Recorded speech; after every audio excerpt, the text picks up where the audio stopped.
तो आज हम लोग आइसोसेलेस ट्रायंगल के बारे में देखेंगे। तो चलिए समझते हैं आइसोसेलेस ट्रायंगल के बारे में। आइसोसेलेस ट्रायंगल कैसा होता है समझिए। आइसोसेलेस ट्रायंगल,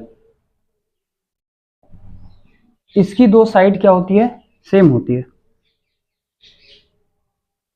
तो मान लेते हैं ये साइड ए है, तो ये और ये दोनों साइड क्या है, सेम है, तो ये भी ए हो जाएगा और इसको क्या बोल देते हैं, बी।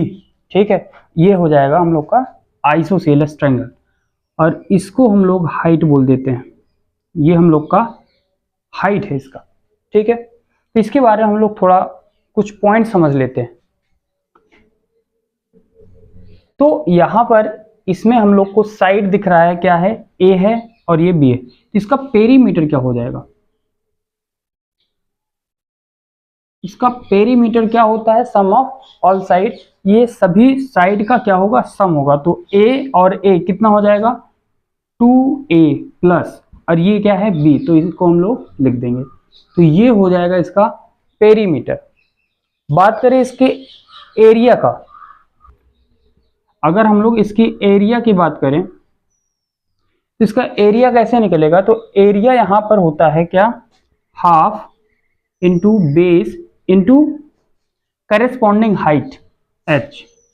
लेकिन यहां पर h की वैल्यू कुछ तो फाइंड करना पड़ेगा हम लोग को। h की वैल्यू क्या है, यहां पर हाइट क्या दे रखा है, तो हाइट का वैल्यू हम लोग निकाल लेते हैं। ठीक है, तो बात करें अगर आइसोसेलेस ट्रायंगल में हम लोग हाइट कैसे निकालेंगे, तो इसके लिए फॉर्मूला देखते हैं हम लोग।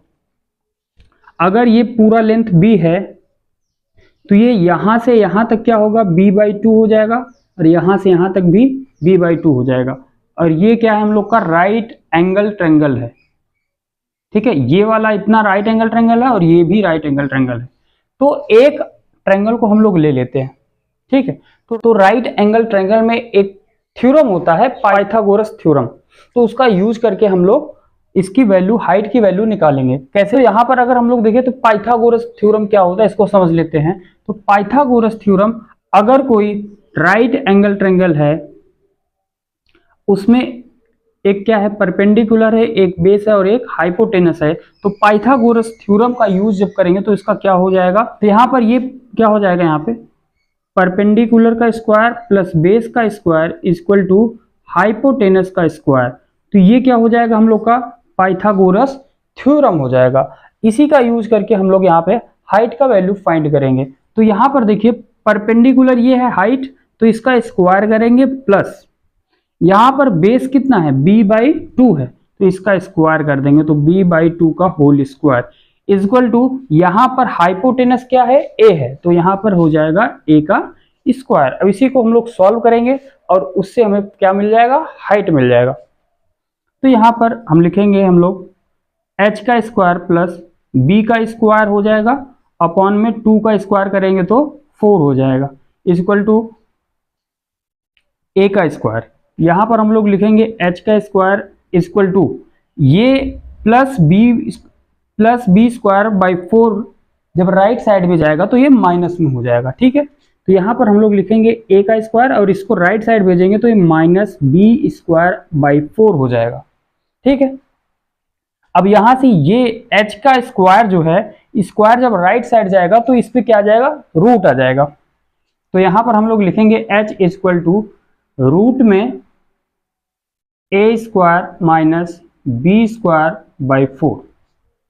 तो यहां पर अब h की वैल्यू हम लोगों ने फाइंड कर लिया, इसको अगर सॉल्व करें तो क्या आ जाएगा, h इक्वल टू, यहां पर 4 से इसको मल्टीप्लाई कर देंगे इसमें, तो कितना होगा, अंडर रूट 4 का a स्क्वायर मल्टीप्लाई करेंगे तो हो जाएगा 4a square minus B square by 4। अब अंडर रूट 4 पर भी है, तो 4 का अंडर रूट क्या होता है, 4 का रूट निकालेंगे तो 2 हो जाएगा। तो यहां पर हम लोग लिख देंगे कि h equal to root 4a square minus B square upon 4 का रूट निकालेंगे तो हो जाएगा 2, और ये हम लोग का h का वैल्यू आ जाएगा। ठीक है, तो h का वैल्यू हम लोगों ने फाइंड कर लिया। अब यही h की वैल्यू यहां पर हम लोग पुट कर देंगे, तो आइसोसेलेस ट्रायंगल के एरिया का फॉर्मूला हम लोग को मिल जाएगा। तो यहां पर हम लोग पुट कर देंगे, क्या होगा, ये हो जाएगा 1/2 मल्टीप्लाई b इंटू h की वैल्यू क्या है, ये है, इसी को हम लोग पूरा लिख देंगे। तो रूट में 4a² minus B square upon में 2, ऊपर क्या है b है और नीचे 2 2 जा 4, तो b/4 और यहाँ पर रूट में क्या हो जाएगा 4a² माइनस बी स्क्वायर। ये हम लोग का आइसोसेलेस ट्रायंगल का एरिया का फॉर्मूला हो जाएगा। ठीक है, तो हम लोगों ने पेरीमीटर देख लिया, हाइट देख लिया और एरिया का फॉर्मूला लोगों ने देख लिया। तो अब इसका आज हम लोगों ने आइसोसेलेस ट्रायंगल के बारे में पढ़ा। अब हम लोग नेक्स्ट क्लास से आइसोसेलेस ट्रायंगल का क्वेश्चन सॉल्व करेंगे। ठीक है।